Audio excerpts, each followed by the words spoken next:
Good morning, students. How are you all? I think you will be fine. So, today we will start with our chapter number 5. Chapter number 5 is your coal and petroleum. These two things that we will study in this chapter about coal and petroleum.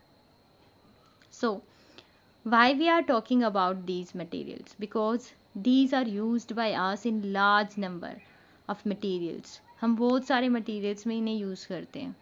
Okay. So first we will talk about what are the basic materials that we use daily. These are water, soil, sunlight, coal, petroleum, natural gas, etc., etc., which are obtained from the natural sources are called as natural resources. जिनको हम nature से obtain करते हैं उन्हें हम बोलते हैं natural resources. अब natural resources are of two types. कौन कौन से हैं वो? Inexhaustible and exhaustible natural resources. दो तरीके के होते हैं, inexhaustible and exhaustible natural resources. So what are inexhaustible resources? Which can not be use completely, जिनको हम कम्प्लीटली यूज़ नहीं कर सकते हैं, कि which can not be use up completely, जिनको पूरी तरीके से कम्प्लीटली यूज़ नहीं किया जा सकता, उन्हें हम बोलते हैं inexhaustible resources. And those which are present in unlimited quantity, means हम जिनको कितना भी यूज़ कर ले वो ख़त्म नहीं होते हैं, तो उन्हें हम बोलते हैं inexhaustible resources. Like air.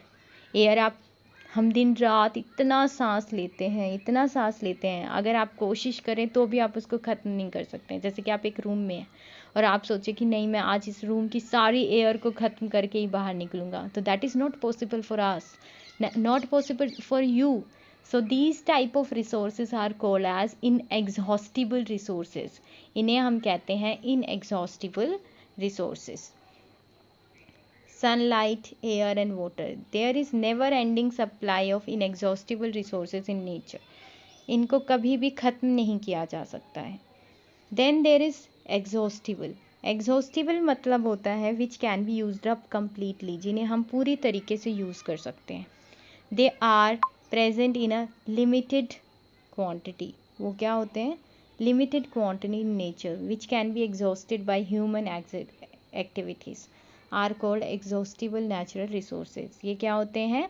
Exhaustible natural resources. So coal, petroleum and natural gas are also non-renewable sources of energy. जिनको रिन्यू नहीं किया जा सकता है. अगर वो एक बार ख़त्म हो जाएंगे तो आप उनको दोबारा से पैदा नहीं कर सकते हैं, दोबारा से आप उनको प्रोड्यूस नहीं कर सकते हैं. तो वो क्या होते हैं? Non renewable sources of energy. So we are talking about them because we have to understand the need of collecting them, और वी हैव टू अंडरस्टैंड कि उनको कैसे बचाया जा सकता है, क्योंकि ये हमारे मेन सोर्सेज ऑफ एनर्जी हैं आफ्टर सन. सन के बाद हम मोस्टली इन्हीं को यूज़ करते हैं for production of energy.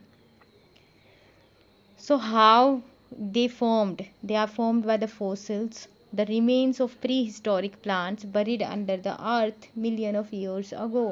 Fossils क्या होते हैं?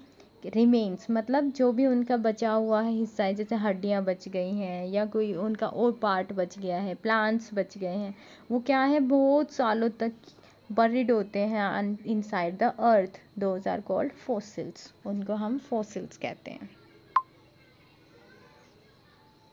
So fossil fuels. What are fossil fuels? Fossil fuels के बारे में हम पढ़ेंगे. So natural fuels formed from the remains of living organisms buried under earth long ago are called fossil fuels.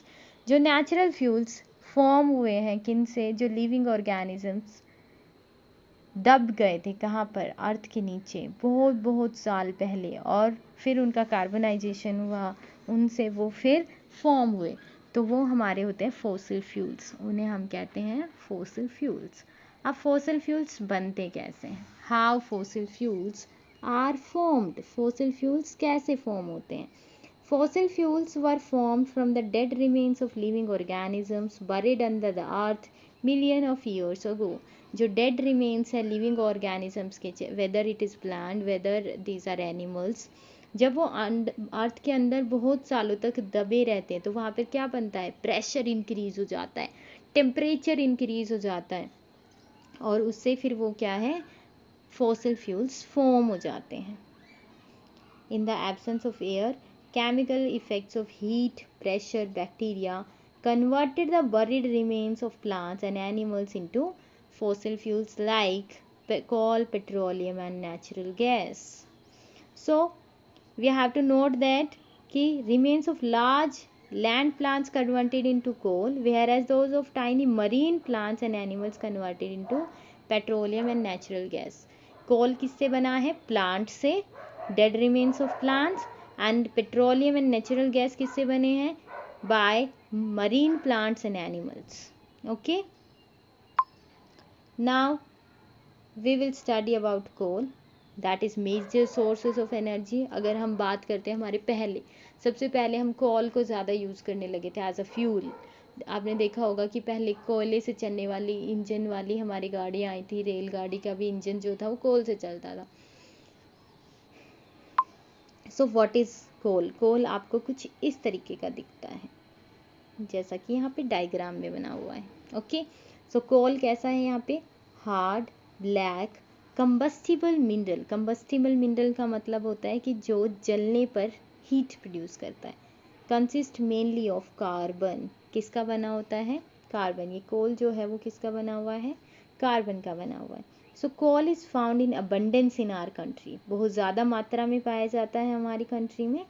Mainly कहाँ पर मिलता है, Bihar, West Bengal, Odisha and Madhya Pradesh.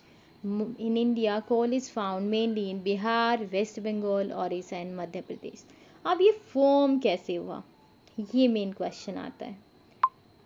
So we will study that how coal was formed.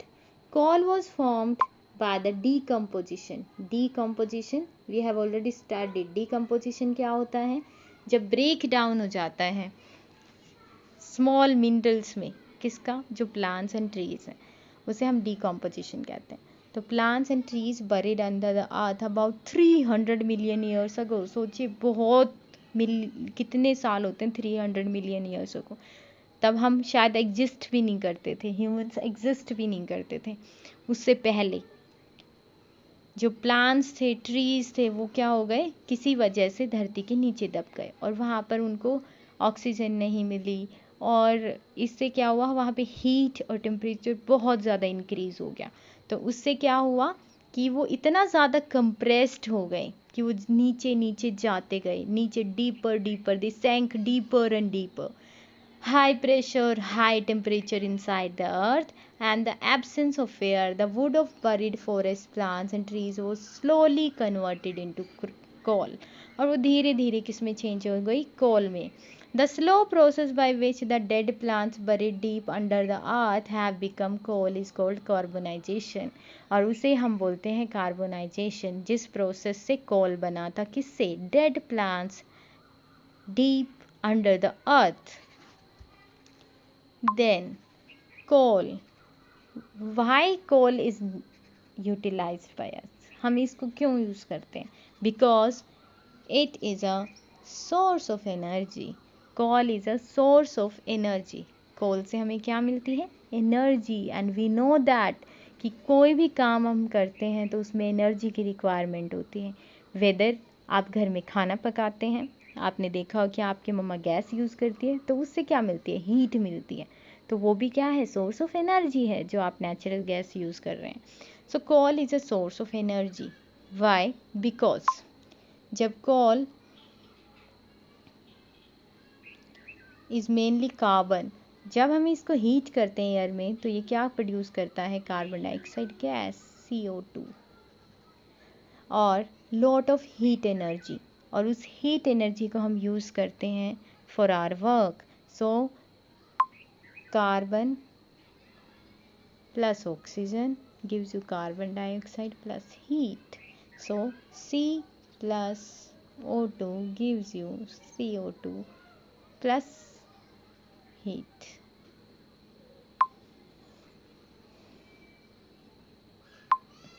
So why coal is important, because it is used as a source of a heat energy just by burning it. Okay, so what are the uses of coal? It is used as fuel in homes and industries. It is used as fuel at thermal power plants for generating electricity.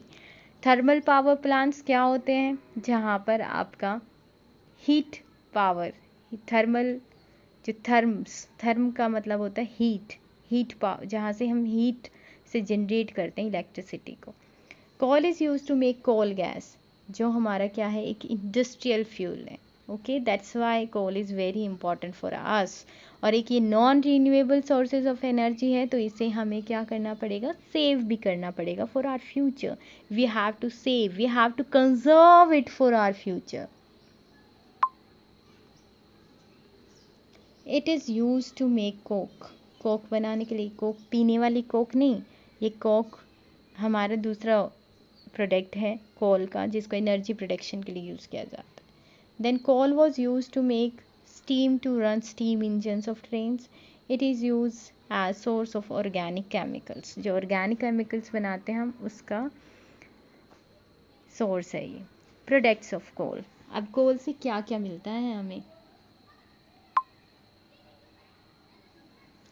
Coal gas, coal tar and coke. These are the three main products of coal.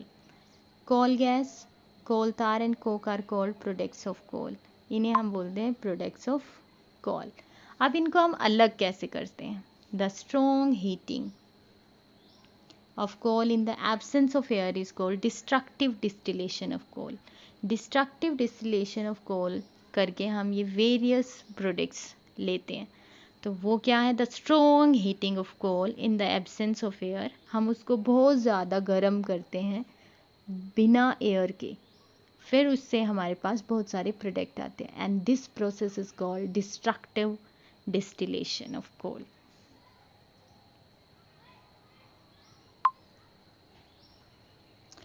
Then coal gas. Coal gas is gaseous fuel which is obtained by strong heating of coal in the absence of air during the process of coal to get coke. जब हम कोल से Kock बनाते हैं तो हमें क्या मिलती है? Coal gas. और ये किस लिए यूज़ करती है?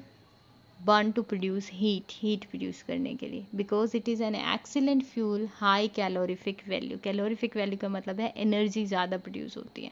जितना ज़्यादा कैलोरीफिक वैल्यू ज़्यादा होगी, उतना ही एनर्जी प्रोडक्शन ज़्यादा होगा. It also produces a good amount of light also. So हम क्या देखते हैं कि स्ट्रीट लाइटिंग के लिए लंदन में ईयर 1810 तक कोल गैस ही यूज़ की जाती थी. Then coal tar. It is a thick black liquid. आपने देखा ही होगा. Unpleasant smell which is obtained by heating coal in the absence of air. इसे भी हम कैसे बनाते हैं? एब्सेंस ऑफ एयर में हम हीट करते हैं कोल को बहुत ज़्यादा, और हमारे पास कोल तार फॉर्म होता है. Then the useful carbon compounds present in coal tar include benzene, toluene, naphthalene, and etc. etc. The compounds obtained from coal tar are used as starting material for manufacturing large number of substances used in everyday life and industries. अब ये कहाँ कहाँ use होता है? For drugs, plastic, synthetic dies, perfumes, photographic materials, roofing material, explosives, etc. etc. Then coke. Coke is a tough porous black solid. See here. This is coke. So coke is also heated in the absence of air. Then coal gas and coal tar are eliminated. Coal minus volatile constituents is called coke. It is pure form of carbon. 98% coke is mainly used as a reducing agent in extraction of metals. जब हम metals को extract करते हैं, हमें पता है कि metal जो है वो ओर की फॉर्म में होती हैं, उनको हमें क्या करना पड़ता है? एक्सट्रैक्ट करना पड़ता है. तो वहाँ पर क्या यूज़ किया जाता है? Coke. Because it is a better fuel than coal, because produces more heat on burning than an equal amount of coal without producing any smoke. कोई भी धुआं फॉर्म नहीं होती. Okay. In next chapter we will study about petroleum. So what you have to learn today, आपको क्या क्या learn करना है कि what are inexhaustible resources, what are exhaustible resources, how fossil fuels formed, why coal is used, what are the uses of coals, and then what are the product of coals and their function. This is your homework.